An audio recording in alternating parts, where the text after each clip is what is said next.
eu fiz um estudo aqui com os irmãos e falei que se eu tivesse a oportunidade, eu ia dar continuidade ao assunto do livro e não ao mesmo assunto. Naquela ocasião, quando eu falei a respeito da suficiência da Bíblia, eu deixei um sloganzinho aí para os irmãos decorarem. Vamos relembrar aqui? Muitos dos que estão aqui agora estavam aqui naquela oportunidade. A pergunta feita aqui é a seguinte: nós estamos baseados no livro do Kevin DeYoung, Levando Deus a Sério, e as perguntas que o livro inteiro quer fazer para os crentes são essas três. A pergunta é: você pode confiar completamente na Bíblia? Ela é suficiente para nossas vidas complicadas? Podemos realmente compreender os seus ensinos? Então, o livro todo, com 10 capítulos, responde essas três questões principais. E eu fiquei de trazer aqui para os irmãos, eu lembro, não sei se o marido da Sione vai lembrar aqui, mas eu falei no dia que o Kevin DeYoung tinha 6 filhos. Errei, porque tem 8 ou 9, não sei. Casado com Trisha DeYoung, dá para localizar a esposa dele ali de brincão, e tem 9 filhos. E os filhos dele estão todos aí, ó. Jacob, Ian, Mary, eu estou colocando por idade de nascimento, viu? Elizabeth, Paul, Benjamin, Tabita, que nome estranho, Andrew e a bebezinha Susana. É muito filho, hein? Nós achávamos que o Diego tem uma congregação, esse daí tem uma igreja pronta já, né? Diácono, presbítero, escola dominical, sociedade interna. Este homem, então, ele escreveu para a última lição que eu dei aqui, se a palavra do Senhor era suficiente. Foi isso que nós estudamos aqui. Vamos relembrar aqui rapidamente. Ele quis levar os alunos a compreender a suficiência da palavra de Deus, e naquela ocasião nós estudamos que ela é mais do que suficiente. Por que ela é mais do que suficiente? Porque ela revela o Filho superior de Deus, a suficiência do Filho de Deus nas Escrituras. Irmãos, quem esteve aqui sabe, complicadíssimo explicar isso aí nos moldes que estava no livro, né? Profundo até demais, na minha concepção, explicar a suficiência de Jesus dentro das Escrituras. E nós queríamos com isso aí provar o seguinte: a Bíblia é suficiente, e quem tenta desclassificar a Bíblia vai apelar primeiro para alguns argumentos dos quais serão usados na lição de hoje. E os argumentos mais elevados, ou mais superiores, ou mais analíticos, são esses aí. Quando eles não conseguem atacar a escrita e o livro, eles começam a atacar, então, os personagens do livro. E na ocasião nós estávamos mostrando que o Filho de Deus é superior, porque ele é Jesus. Mas o fato de Jesus ser superior não quer dizer que a Bíblia é suficiente, porque nós temos que dar credibilidade à Bíblia, não é? É ela que nós estamos falando que é suficiente. Então a pessoa admite Jesus Cristo, mas ele não admite que o Jesus Cristo narrado na Bíblia, a Bíblia narra aquilo com fidelidade. Então nós estudamos isso aí com os irmãos. Naquela ocasião a pergunta foi a seguinte: se você... será que eu saltei? Espera aí, eu tenho que ir para frente para ver se eu tirei não. Então tá correto aqui, viu, irmãos? Hoje, o nosso estudo de hoje é este daí. A pergunta agora é: a palavra de Deus é clara? Se ela é suficiente, ok, então você entende, eu acho que ela é suficiente para mim, ok. Aí vem agora a pergunta: mas essa palavra que você sabe que é suficiente, que tem o Cristo revelado nela, o Cristo falou por ela, ela é clara? Clara. Então, é esse que é nosso objetivo, levar a igreja a compreender que a palavra de Deus é clara em seus ensinamentos. Não sei se os irmãos já perceberam, mas os livros, eles não colocam um título e começa a estudar o título de maneira rasteira. O estudo da Bíblia precisa de ser feito de tal maneira que quando os questionamentos vierem, nós não temos jeito de não defender a Bíblia, nós vamos defendê-la de uma maneira ou outra. Então, se a Bíblia é clara, então nós vamos ver como é que isso é narrado, e o texto escolhido para falar sobre a clareza das Escrituras é Deuteronômio 30, de 11 a 20. Aí nós vamos fazer essa leitura de maneira responsiva.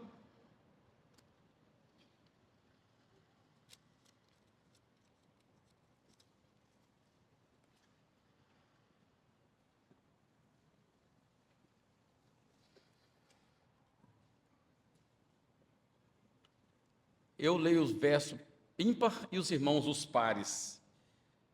Tenhamos. Porque este mandamento que hoje te ordeno não é demasiado difícil, nem está longe de ti.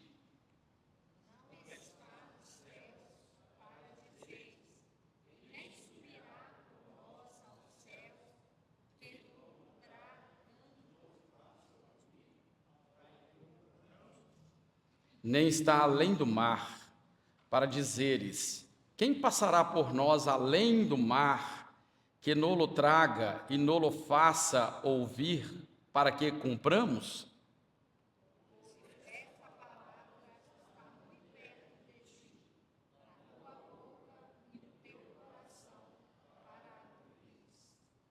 Vê que propõe hoje a vida e o bem, a morte e o mal.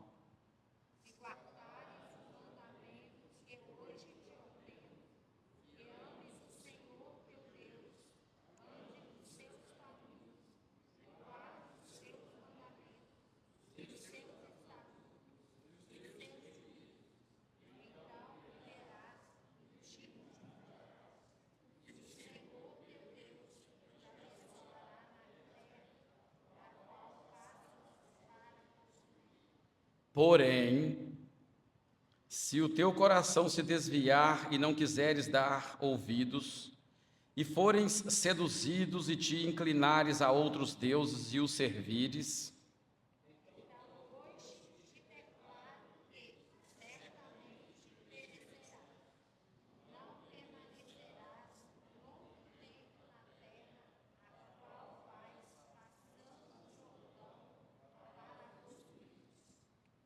os céus e a terra tomam hoje por testemunha contra ti, que te propus a vida e a morte, a bênção e a maldição.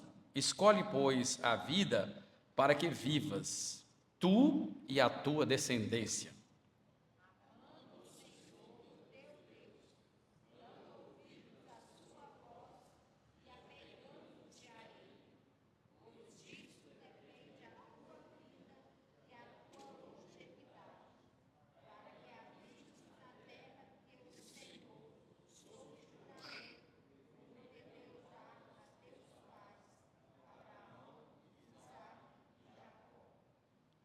Senhor, abençoa o ensino da tua palavra aos meus irmãos, que eles sejam realmente, ó Deus, abençoados aqui, e o Senhor tenha misericórdia de mim.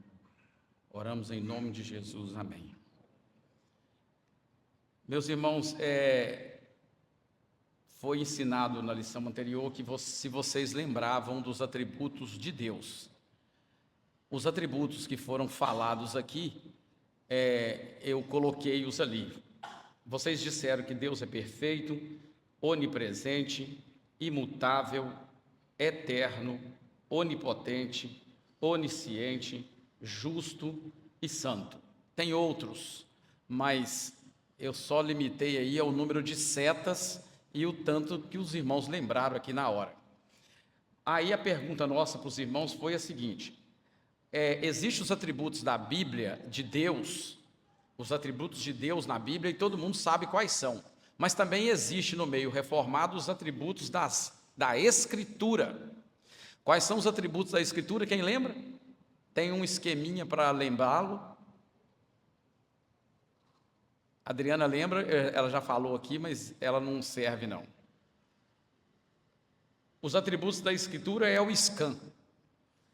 Quando você quer falar dos atributos que a Bíblia tem no meio teológico, você tem que lembrar do scan, e o scan na língua portuguesa significa que a Escritura é suficiente, ela é clara, ela é autoridade e ela é uma necessidade. Então, esse scan aí, quando nós lecionamos esse livro junto aos adolescentes, eles aprenderam isso lá, porque toda semana esse slide entrava lá. Então, como foi estudado a suficiência das Escrituras, nela nós aprendemos. Ela é mais que suficiente, porque nela contém o Filho superior de Deus, e esse Filho superior, ele é suficiente como Filho e está registrado nas Escrituras. Então, ele ajudou a credibilizar as Escrituras. Hoje, na nossa proposta, nós queremos estudar o scan, mas falando sobre a clareza que as Escrituras têm. Então, aqui tem sobre clareza, que ela falar sobre a clareza das Escrituras, sempre os teólogos chegam à conclusão de que ela é uma doutrina disputada. Isso é disputado nos argumentos, nos livros, que cada religião quer aí falar a respeito do que ela pensa a respeito disso, e o mundo também quer dizer o que eles pensam a respeito disso. E a nossa lição vai dizer que ela é clara porque o ensino que Deus deu nela, ele está perto e não distante. Isso aí baseado no texto que os irmãos acabaram de ler agora, aonde Moisés vai dizer que o mandamento que ele acabou de dar não está lá no céu, aonde ninguém alcança, e nem depois do mar, para você ter que atravessar o mar e buscá-lo e trazê-lo, mas sim, ele não é demasiadamente difícil de ser cumprido. Então, hoje, eu creio que só tenho como falar dessas duas partes, que eu chamei de parte 1, e numa outra ocasião, nós falaremos da parte 2, que seria a base da confirmação da clareza e o imperativo da clareza. Então, hoje, eu creio que nós vamos falar de uma doutrina disputada que está perto e não está distante. Sendo assim, nós temos o hábito de definir termos, porque as palavras no mundo hoje não falam mais o que elas significam. Então, eu preciso de definir com os irmãos aqui termos. Então, vamos lá. Para os irmãos, o que significa a palavra clareza? Porque esse é o título da nossa lição. Oi? Límpida, transparente. Não deixa dúvidas. De fácil entendimento. Tudo que é claro é de fácil entendimento? Não? Sim, aí sim, pode ser profundo, mas com capacidade de compreensão. Eu vou colocar aqui, irmãos, os termos que aparecem nos dicionários, e pasmem os irmãos. Nós falamos isso durante muitos anos na escola dominical com os nossos adolescentes. Agora, alguns deles, ou a sua maioria, estão nas universidades. É regra de linguagem hoje a UOL. Antes, se você digitasse qualquer palavra na internet, só apareceria lá os dicionários Aurélio, Michelis e outros dicionários extremamente importantes, pois agora a UOL, que é um grupo da Globo de jornalismo, define as coisas para você. Essa daqui eu peguei geral na internet. Qualidade do que é inteligível, qualidade do que é claro, limpidez, transparência e de qualidade visual. Você enxerga bem o que a pessoa está querendo, onde ele quer chegar. Isso aí é dicionários em geral. Este termo aqui agora é da UOL. Vou colocar aí e ler com os irmãos. Vamos ler? Vão comigo. É uma qualidade que se refere à fácil percepção e compreensão de algo. Pode ser entendida como a transparência e a limpidez de um objeto ou texto, permitindo uma boa distinção dos detalhes. Além disso, a clareza.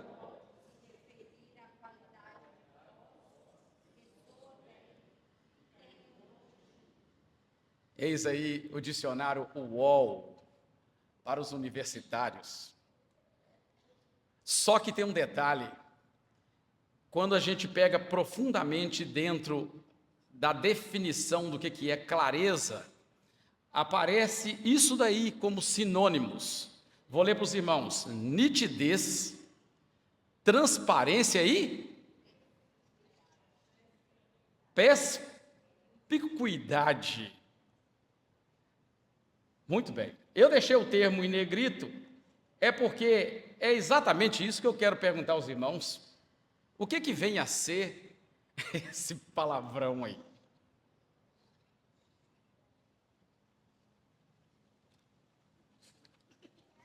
Oi? Pesquisar de novo? Mas eu trouxe a definição, só estou perguntando para os irmãos participar comigo.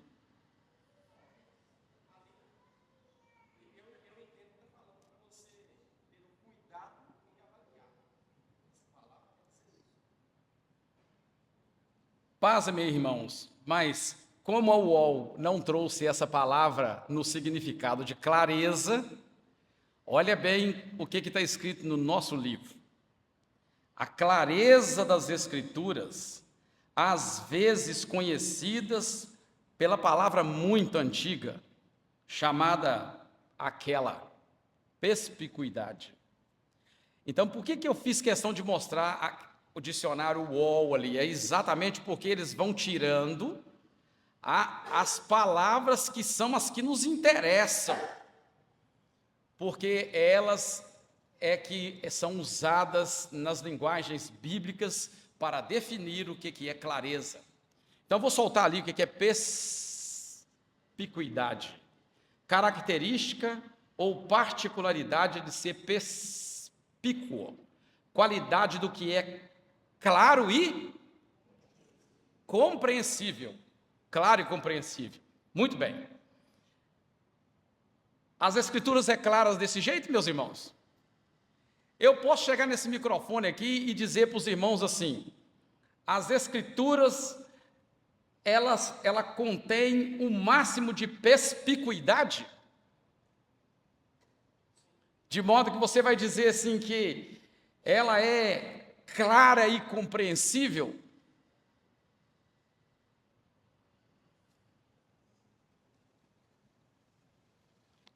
Irmãos, nós temos que pensar nisso, porque o texto que nós lemos de Moisés aqui, foi isso que Moisés falou com aquele povo.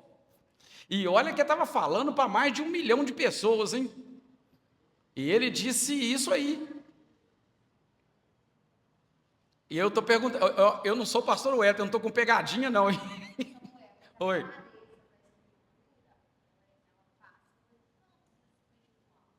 Eu precisava de um microfone, Vitor Hugo.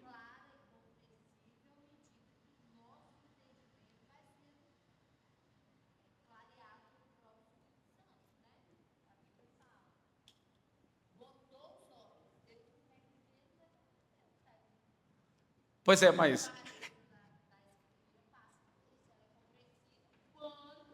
Quando? Sua mãe. Já acabou, eu acho. Então, os irmãos, todo mundo concorda com a Adriana que a palavra de Deus é clara e compreensível? Eu tenho outra pergunta. Se a palavra de Deus é clara e compreensível, eu estou aqui para explicar o quê? Mas e o pastor está para explicar o quê para nós? Então ela é clara e compreensível. Vamos continuar.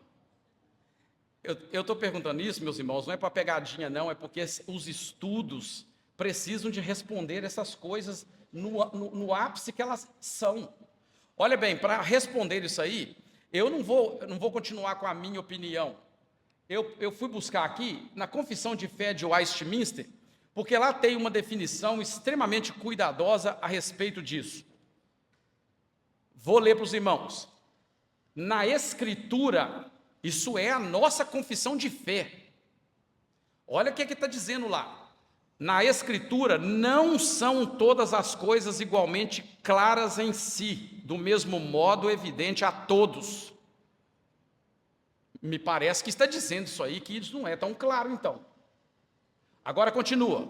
Contudo, as coisas que precisam ser obedecidas, cridas, observadas para a salvação, e um outro passo da Escritura são tão claramente expostas e explicadas, que não só os doutos, mas também os indoutos, ou seja, aqueles que não têm escola, estudo, não fez teologia, no devido uso dos meios ordinários, podem alcançar uma suficiente compreensão delas.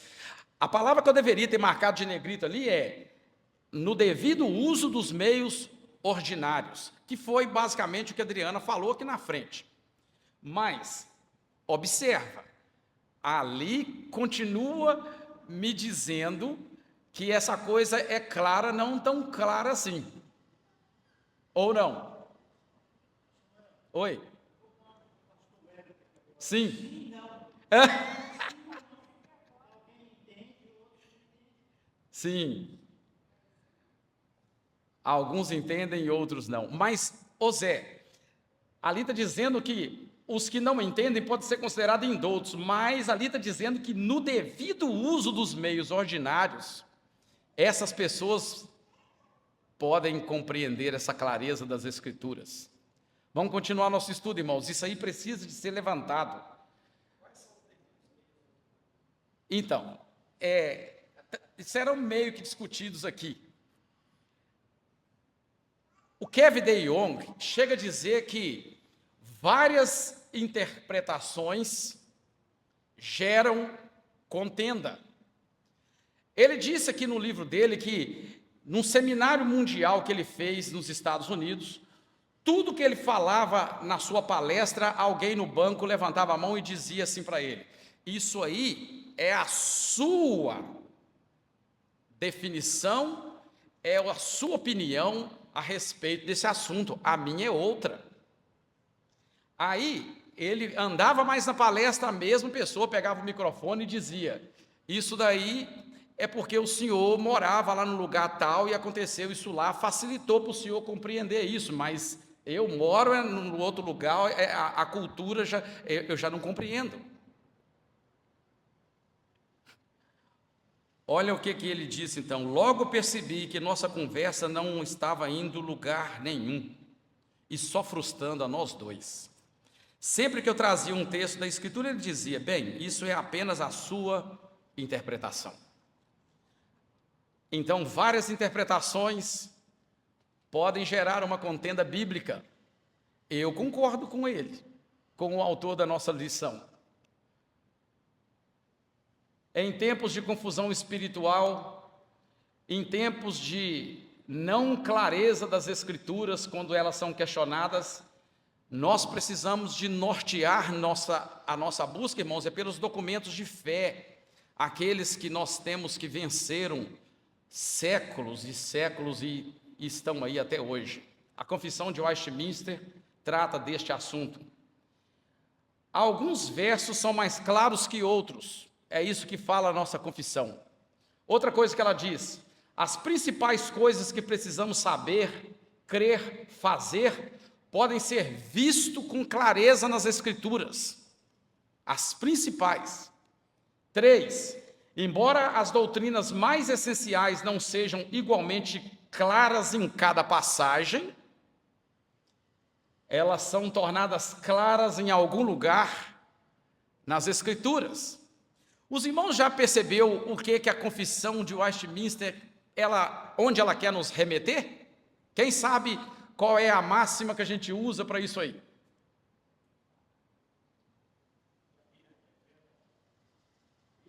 Isso! O Joaquim sacou lá. Embora as doutrinas mais essenciais não sejam igualmente claras em cada passagem, elas são tornadas claras em algum lugar nas Escrituras. Isso aí é a máxima que virou entre nós, os evangélicos, né? A Bíblia é a intérprete da própria Bíblia. Um texto que não é claro aqui pode ser mais claro acolá.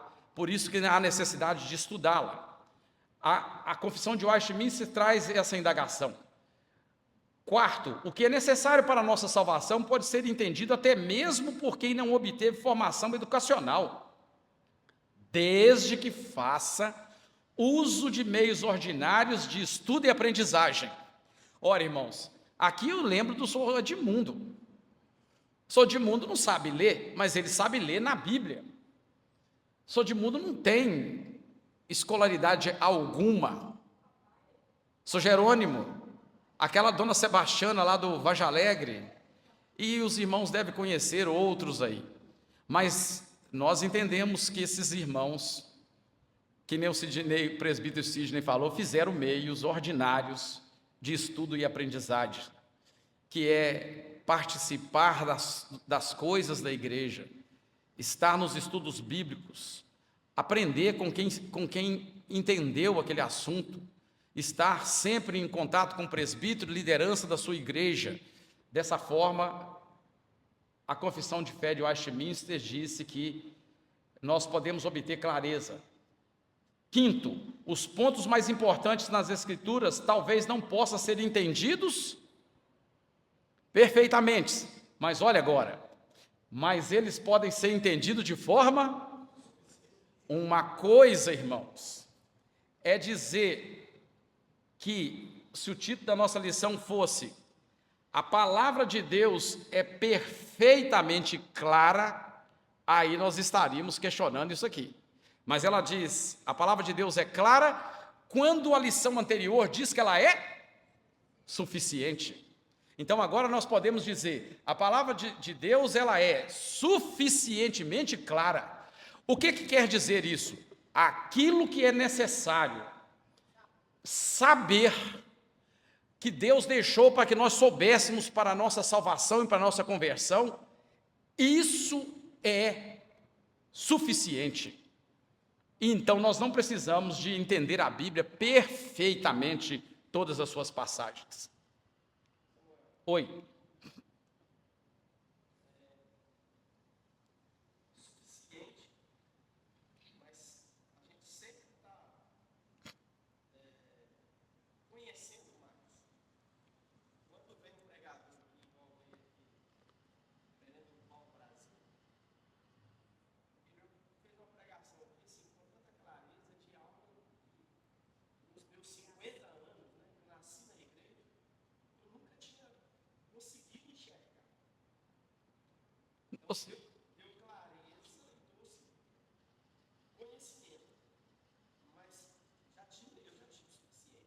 Uhum. Não, e o pastor, e o Broto, Rodrigo Broto, a palestra dele chamava O Bom Professor, o texto dele, mestre, o que farei para ganhar a salvação? Mestre significa bom professor, bom mestre, bom professor. Eu imaginava que ele fosse falar de coisas da educação normal, o professor na sala de aula, giz, o aluno é uma doideira, nada disso. Então as coisas vão sendo esclarecidas para nós através dos meios ordinários, né, Sidney? Eu trouxe esse outro texto, não vou lê-lo, é só para os irmãos, se quiserem observar lá na Confissão de Westminster, trata desse assunto de maneira muito ampla. Então, se a palavra de Deus é clara, a ponto da Confissão de Westminster ter tomado cuidado com ela,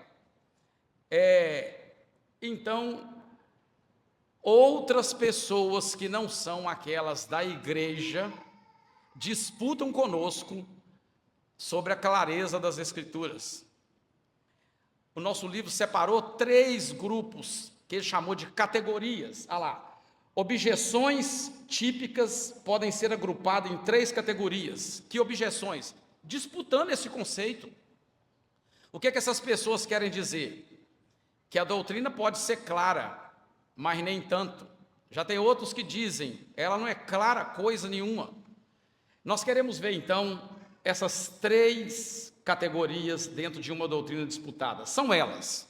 Primeiro, existem as objeções místicas, existem as objeções católicas, e ali não é nem é a objeção católica de catolicismo romano, e existe as objeções do pluralismo. Os estudantes de escola, como Pedro Inácio,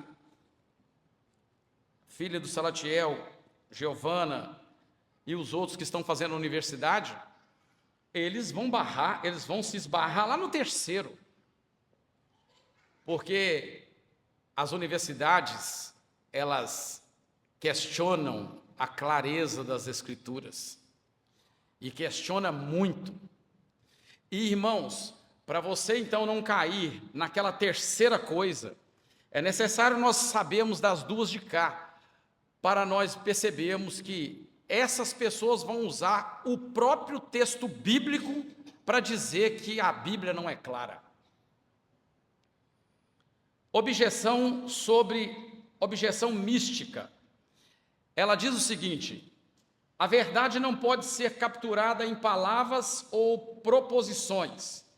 Isso significa que devemos ser radicalmente incertos sobre as nossas interpretações da Bíblia. Ora, quem, na verdade, são essa objeção mística? São aquelas pessoas que vai nos dizer o seguinte: vocês mesmos, biblicamente falando, diz que vocês são pecadores e incapazes e precisam de um Salvador. Mas, se você então é tão ruim assim, a ponto de dizer que Jesus veio para salvar os doentes, e eu considero que eu sou um doente, né, preciso de salvação, então como é que você, moribundo dessa maneira, diz que tem conhecimento que pode descrever Deus com palavras? Os argumentos são estes aqui, meus irmãos. Olha, Deus é tão transcendente e você é tão não transcendente que não pode se falar a seu respeito de forma significativa usando palavras.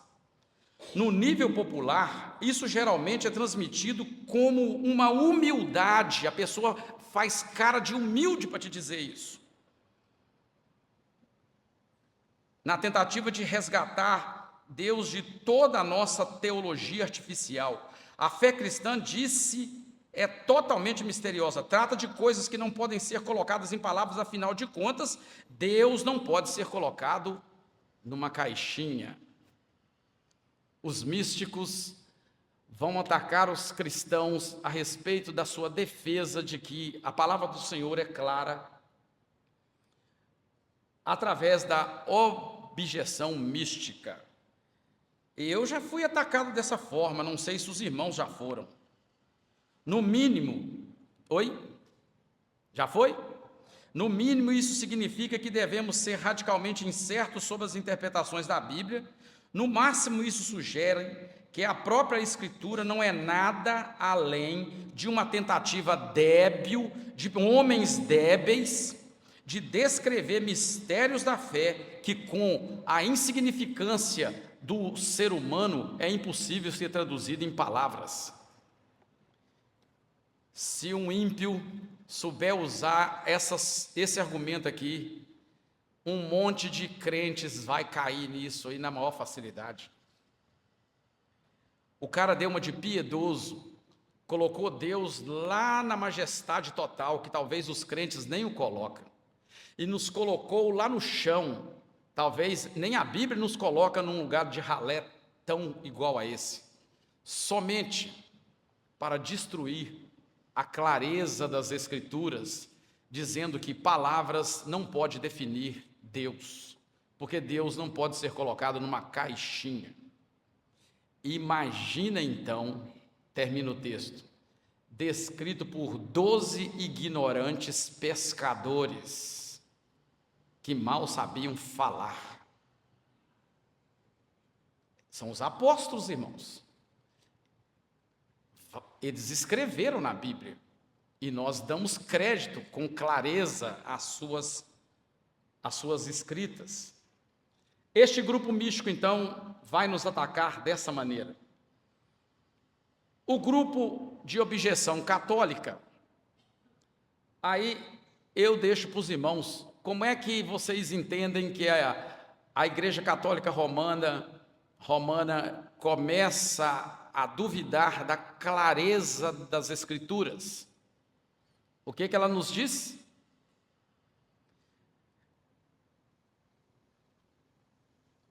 Eu coloquei ali só uma parte do texto, mas vou ler para os irmãos. Objeção católica.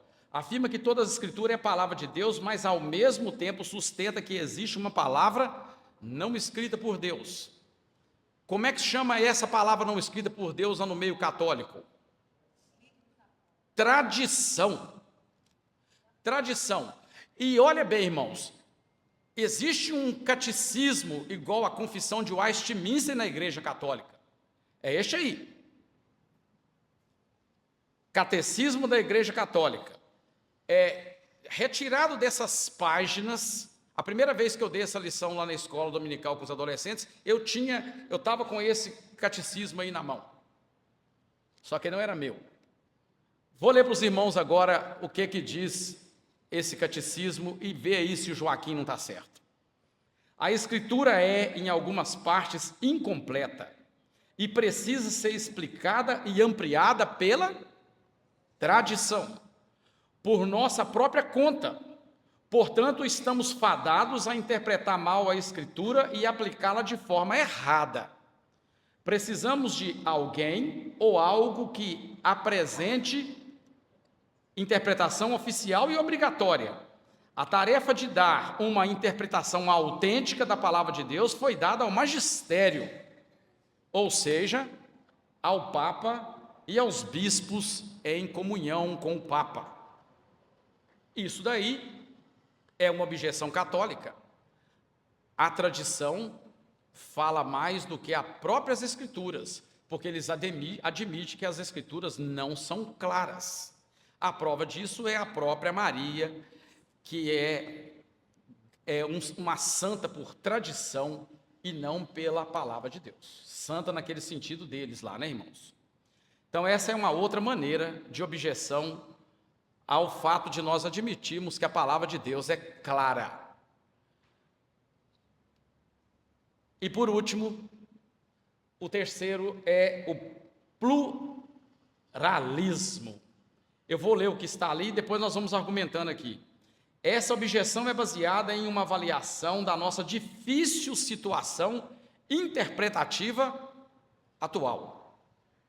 Ora, meus irmãos, só essa frase já dá uma paulada na nossa cabeça, porque eu comecei o meu estudo aqui dizendo que nós precisávamos redefinir termos, porque se não redefinirmos termos, nós iríamos pegar definições e usar no texto bíblico dado pela UOL.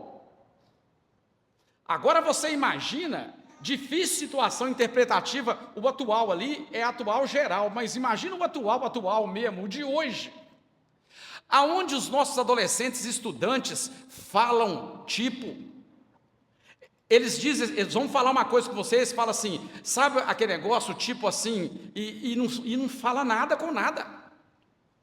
Você imagina um adolescente cristão com esse tipo de vocabulário encaixado ali dentro?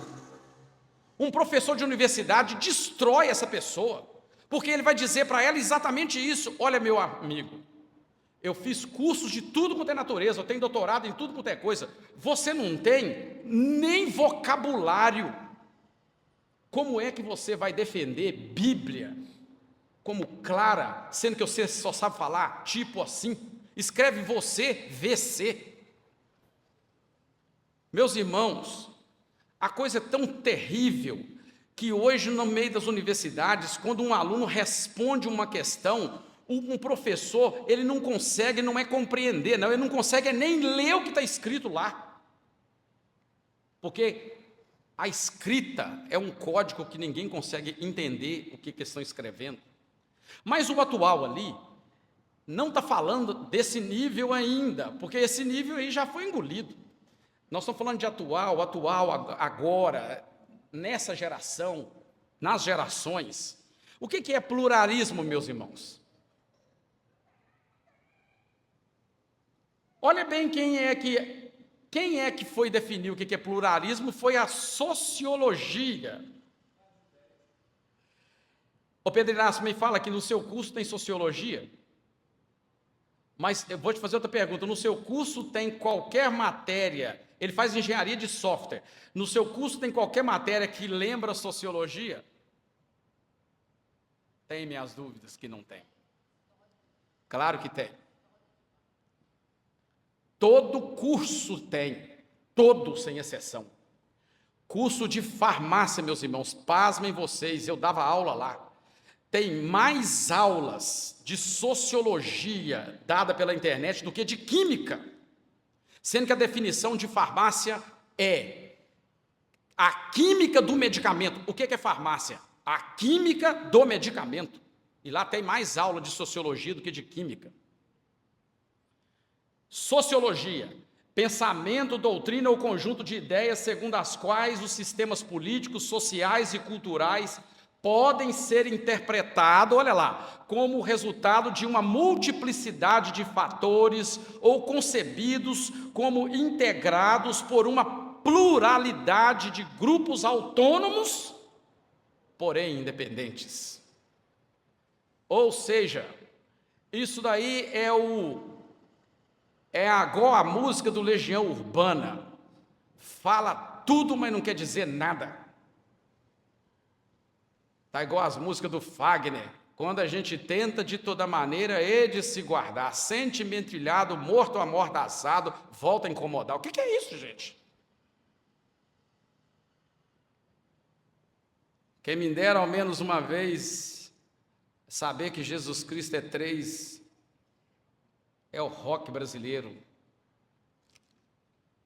todo cheio de pluralidade, de grupos autônomos. A televisão me deixou burro, muito burro demais, o Titãs, e vai por aí afora. Isso é o que é pregado dentro das universidades, essa pluralidade. Olha a objeção do pluralismo para o fato de você admitir que a palavra de Deus é clara. Se a Bíblia é tão clara, por que os próprios cristãos não concordam quanto ao seu significado? Por essa você não esperava aí, ó. O pluralismo agora está jogando você mesmo dentro da sua religião para detonar a Bíblia. Eles não estão falando mais deles, não. Agora é conosco. Olha a 2. Se a Bíblia é tão clara, por que existe tanta denominação cristã? Eles estão querendo dizer para nós que nós estamos perdidos dentro da nossa própria definição de clareza das Escrituras. Se a Bíblia é tão clara, por que existe tantos livros para explicá-la? E por que eu estou aqui? Por que nós temos pastor? Vamos cada um pegar a sua e ler lá na sua casa, e depois vamos vir reunir aqui, ó, e cada um vem falar daquilo que compreendeu, ó, e vamos ver se não dá briga. Né, Elias? Rapaz, o negócio é feio. É feio porque por trás disso aí existe uma máquina governamental toda formando esses pensamentos aí. Tem outras perguntas e elas são difíceis de ser respondidas. Olha lá, se a Bíblia é tão clara, como justificar a escravidão? Meus irmãos, quem foi a favor da escravidão foram os crentes. Mahatma Gandhi falou assim para a Inglaterra. Mahatma Gandhi foi o líder africano, ele disse para a Inglaterra assim: eu quero o Cristo que vocês seguem, mas eu não quero o cristianismo que vocês vivem. Se a Bíblia é tão clara, ele estava falando da escravidão do povo da África, que existe até hoje. Pode dizer? Oi? Indiano, desculpa. Quinto, se a Bíblia é tão clara, como que você justifica as cruzadas? As guerras que aconteceram em nome da fé. Israel foi atacado várias vezes por um monte de países cristãos, irmãos. Tem filme sobre isso. Vai lá assistir os filmes sobre as cruzadas para você ver. Aí agora um cara professor de história na universidade, ele vai levantar lá e vai falar isso para você. Você vai falar sobre Bíblia para ele é um lixo. Só com isso aí ele já cala todos os nossos adolescentes ou jovens que estiver por lá. Sexto, se a Bíblia é tão clara, como justificar que alguém cristão estudando falou que a Terra é plana? O cara agora está apelando para a ciência, cara. O cara está usando a ciência da própria universidade para dizer para você que um crente cometeu esse erro. Temos que ter argumentos contra esse povo, meus irmãos, porque também a universidade dizia, há um tempo atrás, que comer muitos ovos faz mal para a saúde, e agora, se comer muito, é saudável. Carne de porco era considerada uma carne do diabo, mas hoje ela é saudável e considerada carne branca. As universidades erram, e erram feio. Sexto, se a Bíblia é tão clara, como justificar a visão de mundo geocêntrica? O argumento do pluralismo não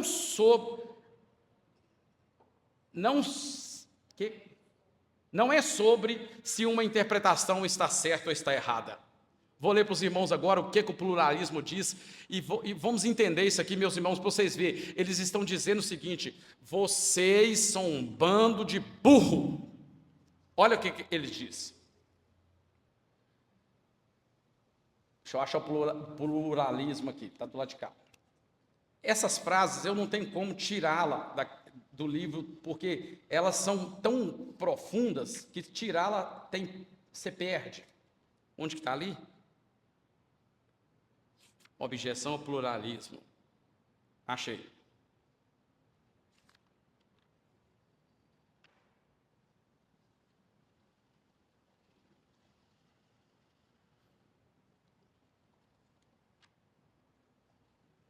No final, o argumento não é tanto sobre se uma interpretação da Bíblia é particular, é certa ou errada. Agora, olha só.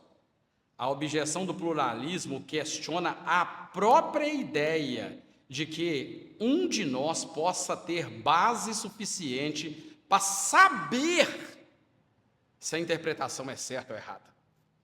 Não é o fato deles dizerem que a Bíblia é certa ou errada. Eles estão questionando uma coisa muito menor do que essa. Eles estão dizendo o seguinte: vocês, cristãos, não têm condição intelectual para julgar o que é certo e o que é errado. O argumento do pluralismo não é sobre uma interpretação estar certa ou errada.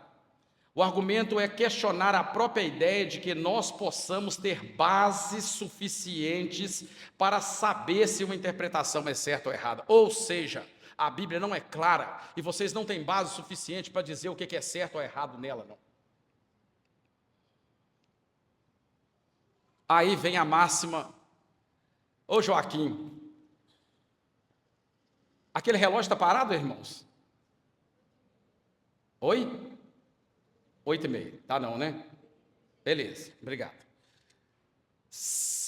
Nosso recurso, Joaquim, diante do que foi exposto aqui, sabe o que é fazer? É fazer isso aí, ó. É fazer que nem crente, vamos correr para a tangente, qual que é o caminho mais fácil? Ah, meu irmão, ou professor de universidade, ou meu opositor, a Bíblia explica a própria Bíblia. Fala isso para ele. Olha o que ele vai fazer com você. Deuteronômio 1, de 1 a 8. Vamos lá?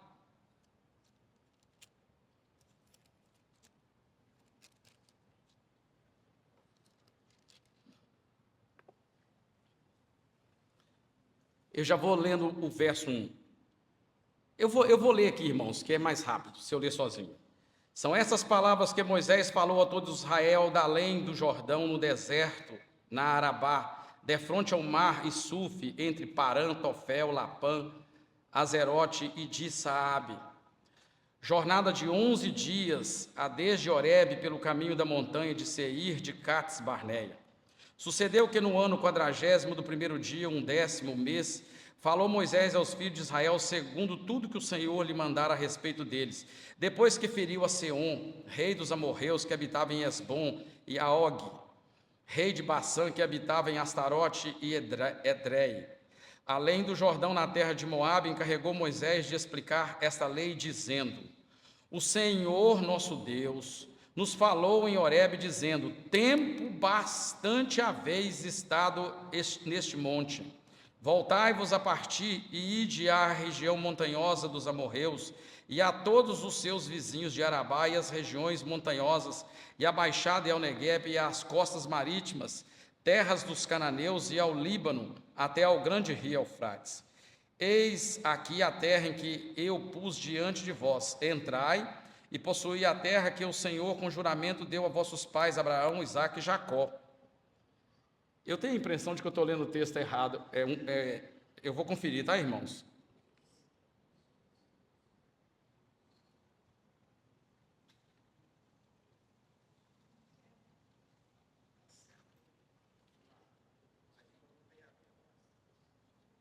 Sim, estou lendo certo. Eis que a terra que eu pus diante de vós, entrai e possuí a terra que o Senhor com juramento deu a vossos pais, Abraão, Isaque e Jacó, a eles e a sua descendência depois deles. Esse texto está falando da segunda promulgação da lei, no momento em que os israelitas estão prestes a entrar na terra prometida. Se nós fizermos uma análise do livro de Deuteronômio de trás para frente, para nós darmos vazão aqui aonde eu quero chegar, os irmãos vão perceber isso aqui, ó. Como não dá tempo de ler todos os textos, irmãos, fiz um resumo ali. O resumo é este. Em Deuteronômio 34, agora eu estou pegando, eu li o 1, mas agora eu estou pegando lá do fim para chegar no 1. Em Deuteronômio 34, você tem a morte de Moisés. Deuteronômio 33, você tem a bênção final de Moisés. Deuteronômio 32, você tem o cântico de Moisés. Em Deuteronômio 31, você tem a sucessão de Moisés, onde Josué é que vai ser declarado o seu sucessor. Ainda continuando, em Deuteronômio, do capítulo 1 ao 30, não dá para ler, né, irmão? São muitos. Vocês vão ver que nesses 30 capítulos, Moisés faz um longo sermão e cerimônia de renovação pactual, falado pelo Senhor pela sua boca. E, olha aí, se as escrituras para você não é clara, nós já temos problema com isso aí, ó. Moisés falou, foi Moisés que falou. Agora, a Bíblia vai dizer que foi por Deus que mandou ele falar. Deuteronômio 30, de 15 a 20, tem uma exortação final. Nós lemos esse texto. E num dado momento, no verso 15, repara que Moisés vai dizer o seguinte: os mandamentos que não são difíceis de cumprir demasiadamente, que não estão distantes, eles vão dar a vocês um rumo. O rumo é esse. Escolha agora. Ou vocês vão viver, ou vocês vão morrer.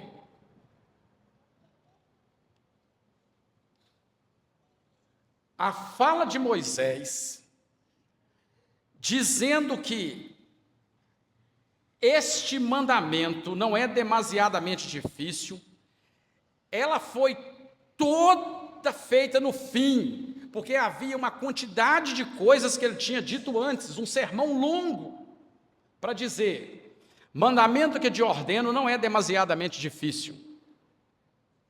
Mas o apóstolo Paulo, agora, é cristão contra cristão. Não é mais objeção mística, não é mais objeção católica, não é mais objeção do pluralismo. Paulo diz o seguinte: não há justo nenhum sequer, todos pecaram. A fala de Moisés está em Deuteronômio 11:15, nós já lemos, não precisa de ler de novo. E a afirmação de Paulo de que não há justo nenhum, e olha que Moisés ainda diz assim: e vocês poderão obedecer, verso 15. Mandamentos não difíceis de obedecer. Já Paulo diz que não tem justo nenhum sequer, todos pecaram, em Romanos 3:10, e vai ser confirmado em Gálatas 3:19 e 22. Agora então vou voltar para os irmãos. Nós temos a objeção católica, a objeção mística da pluralidade. E agora nós não temos objeção da própria Bíblia, não? De que a Bíblia é clara. E observa, você pode dizer assim: Samuel, mas você escolheu um das coisas da Bíblia. Não, irmãos, se não há justo e todos pecaram, isso aí é o máximo que o Evangelho prega. Então, a Bíblia não é clara nisso, não? Porque Moisés está dizendo cá que a lei pode ser cumprida. Vocês poderão obedecer. E lá Paulo está dizendo que não tem justo nenhum, sequer. Como é que nós vamos agora, meus irmãos? Porque o cara do pluralismo, da objeção mística, vai usar esses textos contra nós mesmos. Ah, você crê nisso? Olha o tanto que você não é claro porque a Bíblia não é clara. Essas duas coisas estão em contradição, ué. Tá ou não? Meus irmãos, é por isso que o Sidney falou aqui, nós precisamos dos meios ordinários para aprender a palavra de Deus do jeito que ela é, contar com o auxílio desses escritores fantásticos, esses crentes, que conseguem escrever as coisas para clarear para nós aquilo que é suficiente para nós sabermos. Essas duas coisas estão em contradição? Porque se tiver, está confirmando que a Bíblia não é tão clara assim. Muito bem. Inicialmente, essa passagem sobre simplicidade da palavra de Deus falada por Moisés, o próprio autor nosso diz que ela não é fácil de entender, quando compara ela com o que Paulo afirmou lá. O que então que nós temos que pegar aqui, irmãos? E eu estou caminhando para o fim, porque não vai ter jeito de concluir a lição, porque essa é a parte 1, teria a parte 2. Onde que é que nós estamos aqui então? Nós estamos na ideia de que Moisés, agora a compreensão da Bíblia. Se você não é leitor da Bíblia, não gosta de estudo bíblico, não gosta de falar de Bíblia, então você vai cair nessa armadilha. Moisés não está falando de cumprimento de lei como autojustificação. Não está. E aí, meus irmãos, os crentes reformados, quando afirma que nós não somos nada e que Deus é tudo, e que nós não conseguimos fazer nada com o nosso próprio braço, vou ler para os irmãos aqui um trecho da página 69. Moisés, porém, não está falando de cumprimento de lei como autojustificação. Ele está falando para um povo que já foi salvo.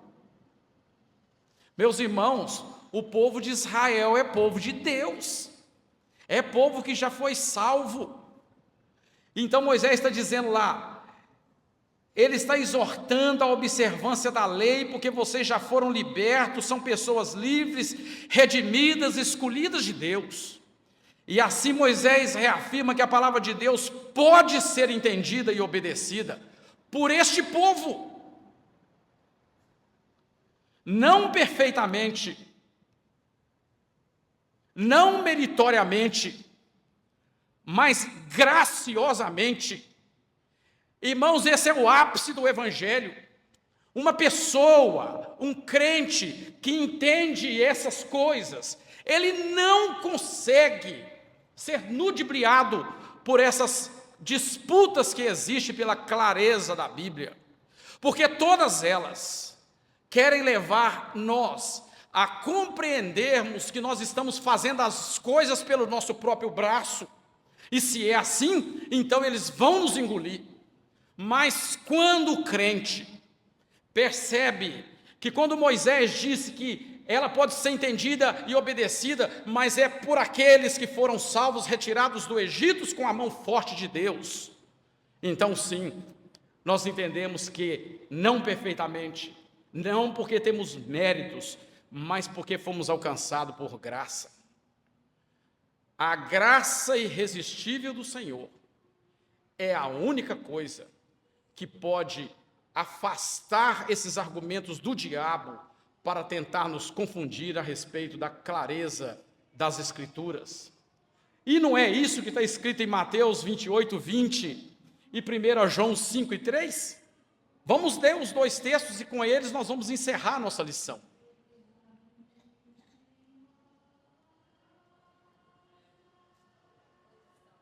Ainda bem que eles passaram depois, né? Né, ô Abner, eu coloquei a confissão de fé deles ali, ó. 28, 20, quem achar, lê bem alto aí para nós.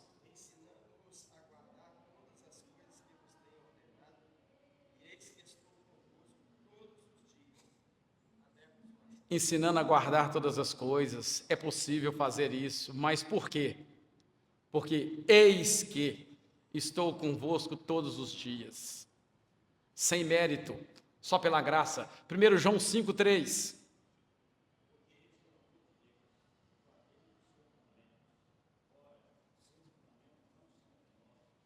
Não são penosos. Não são penosos para quem, Joaquim? Para aqueles que foram alcançados graciosamente. É uma pena o estudo do poder não continuar, porque as outras coisas ou dúvidas que os irmãos têm seriam para o tópico 3 e 4, né? Mas não temos como continuar. Não são penosos. Domingo, Sidney, presbítero Sidney, encerrei o culto aqui dizendo, fico feliz quando o pastor Wetto diz, que alegria estarmos aqui. Como que isso deve ser loucura para alguém que passa lá fora e pergunta assim, domingo, 6 horas da tarde, o cara todo suado, e está falando que está feliz de estar ali. Nós não estávamos aqui por mérito e nem porque somos perfeitos, mas estávamos aqui porque a graça do Senhor nos alcançou e por isso nós o servimos.